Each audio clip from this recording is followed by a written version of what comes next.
Hi everybody, Neerja here from the team at It's All About Women. And look, I got Max. This is Max, Maximilian, I should say. And Max and I were just talking about New Year's resolutions, and we said, hey, let's check in with everybody at It's All About Women to see how their resolutions are going. So that's what I'm doing. I'm checking in with you. It's almost February, if you can believe it. And if you're like me, your resolution about being more organized, less lazy, and staying away from pizza are not going so well. But this year is a first for me because this is the first time my mother didn't prescribe me my resolutions.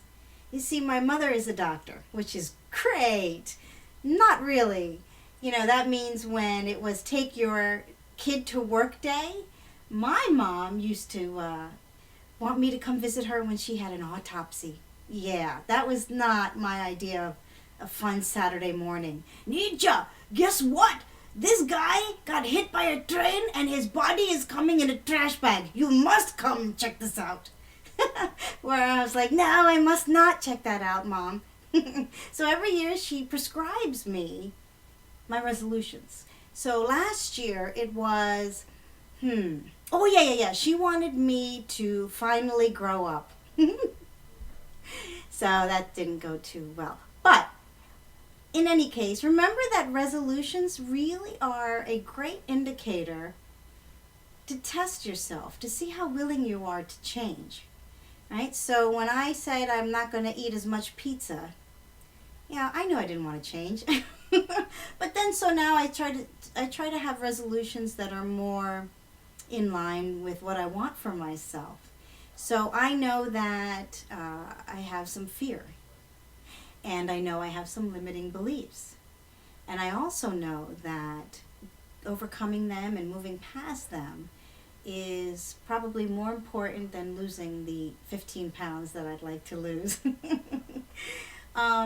So what about you? I would love to hear in your comments below, what are the resolutions that are more impactful to you now? You know, instead of the standard, losing weight, being more organized, getting rid of some favorite food that you know is going to make you sad to give up. I'm never going to give up pizza.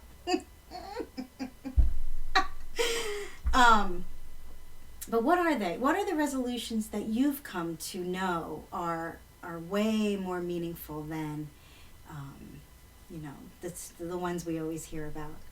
And until then, somebody said to me, how do you stick with these resolutions then if it's like, so important to stick with? It really, again, is about your willingness to change. Do you want to change? Do you want what you want so badly that you know change is needed? And are you willing to make that change? So those are the questions that I would ask myself. And get rid of those resolutions that don't mean anything to you. Get rid of those resolutions that have nothing to do with your personal or spiritual growth. Make those resolutions something that if you resolve to do them or achieve them, there's more love and peace in your life. That's what I want you to ask yourself. What can I do? What can I resolve to do different that will result in more love and peace? For me, it's playing with this guy. Check this out. Look at that face. Have you ever? Look at that. That's Max. My resolution is about giving more love to this dog because in the end of the day, that's what's important. So take care, everybody. Peace and love to you, and go have some pizza.